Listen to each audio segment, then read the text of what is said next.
Jazmin. I'm here with the synthesis, and Josselin and Matt, and I love it. What's up? It's Gritsitory. I'm here with Josselin and Video Matt. Here with the synthesis. Out here grinding and shining as usual. You can't catch me without a CD. I keep pushing and pushing and pushing. One love to the synthesis.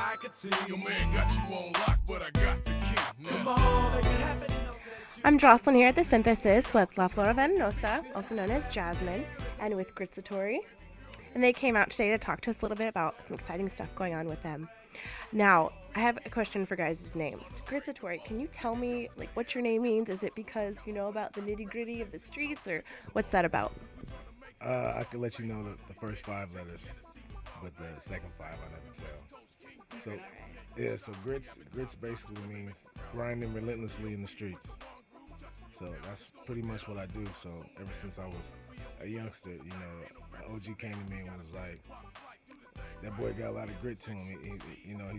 He grinds relentlessly in the streets. Because even as a youngster, I always was trying to push something to try to make some money. Always not shy to come up to people and try to push whatever it was I was pushing.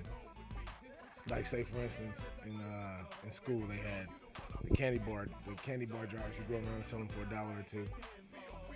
They used to give everybody a box to run through for the whole period to try to make something happen, and you had a whole month to do it.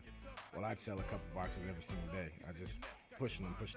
So ever since then, people always just label me as just relentlessly pushing, grinding, just going for what I want to do. You would have rocked the Girl Scout cookies. Oh yeah, I'd have sold the hell out of some Girl Scout cookies. So you got your name from OG. That's pretty rad. Yeah. All right, and La Flora Venenosa, you definitely look like a flower, but not a poisonous one. Do you want to tell us about that? Well, Jazmin is my name. My mother named me that. She was a hippie. She named me Jazmin and my brother Sonny. And Jasmine, if you know, it's a poisonous flower. It is, yeah. So you can't eat jasmine flowers. No, they smell really good. Just like jasmine scents, but they're poison. So that was kind of like La Flora Venenosa in Spanish is the poisonous flower in English. My grandpa named me. I used to box. That was it. Right, and also I had a chance to listen to your debut self-titled album CD, and I noticed that you have real up-to-date hip-hop beats, but your lyrics, they're rough. They really represent the ladies of the early 90s, the lady rappers. Can you tell me a little bit about how, you've traveled and how that's really influenced your music? Well, I'm glad you noticed that because they did influence me. I actually was really influenced by Snoop. I love Snoop.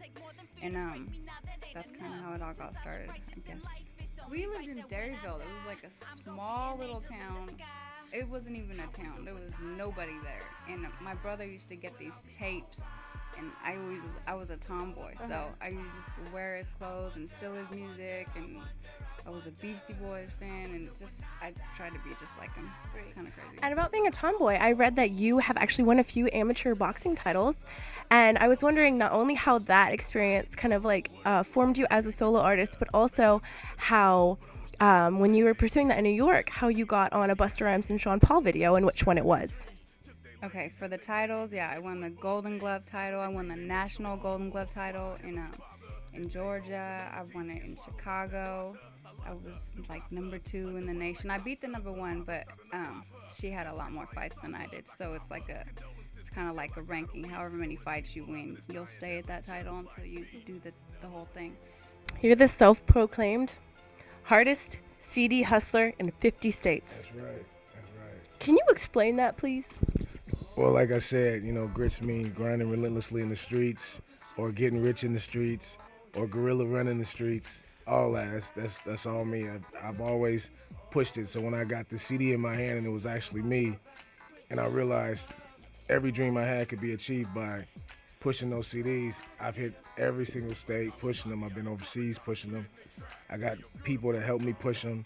So we just go out pushing them and grinding them everywhere we go. I mean, it's so many different towns where they probably think I'm from, and I'm from Richmond, California, but they probably think I'm from here, there. I had people think I was actually here from Chico because I pushed a lot of CDs out here, but I'm not from here. I'm from Richmond, from the Bay Area, but I just push them everywhere I go, and people see my face and they remember me. And every time we hit a town, we hit them with so many CDs. And I always check the Billboard charts and see what artists are selling what, and major label artists are selling.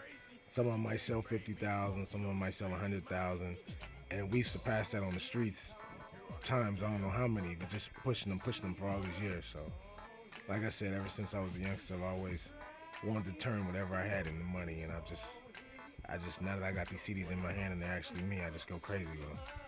And also, I saw on your MySpace that you said that you make every day pay you. Yeah, every single day. I want to know how you do that. I want to know how I can do that.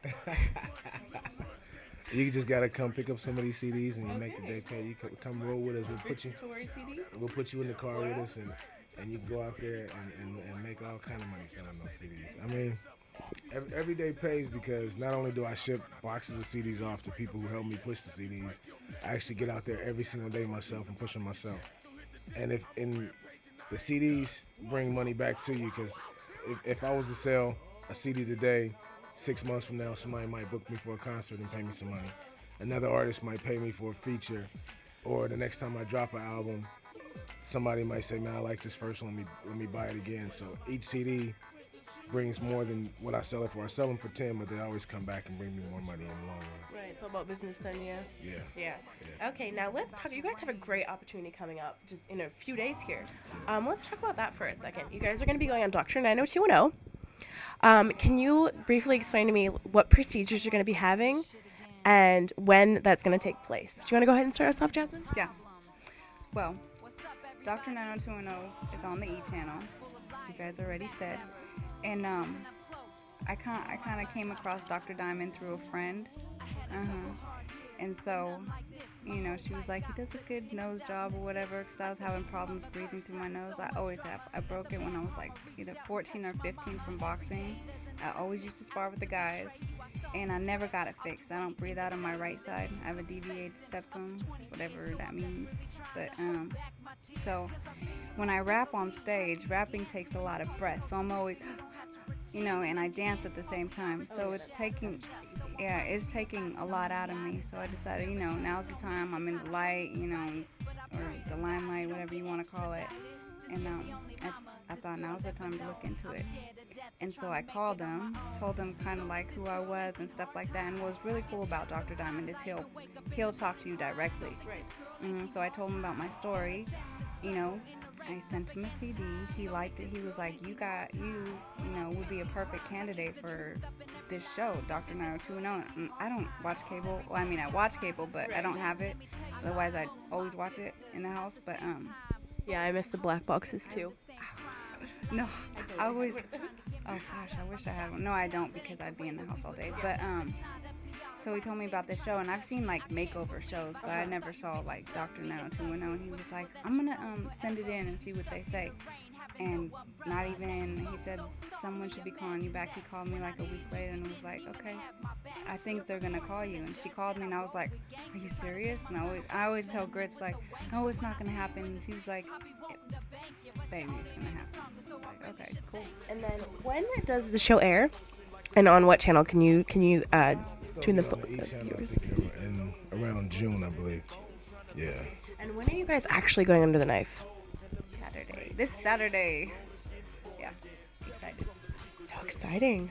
And tell me what you guys have lined up after your surgeries and after you're all healed. I bet you guys are just going to be so crazy busy. Like, what do you have lined up? I mean, I took a break from the touring for a while and doing so many shows just to focus on pushing more units, recruiting more people to push units. But I'm going to get back into the touring. We got a couple movies coming out. Movies? Yeah. I mean, that's my first love. Before the music, I've always been an actor first, and always a comedian first. Oh, I got a new album coming too, so. Well, E wants to do, they want to do like a before and after. So they're gonna come down, film how we lived before, and then after we're done with our procedures, they want to see us in concert. They want to see us live. So they're gonna film that, and they're gonna film the shoot too, with the new look, see us on concert doing our thing, and basically that's it. But yeah, there's so much stuff coming up that every day is like, an adrenaline rush in a way. All right, this is Josselin at The Synthesis with Jazmin, a.k.a. La Flora Venenosa. La Flora Venenosa. La Flora Venenosa. And Gritsitory out here. We're hustle maniacs.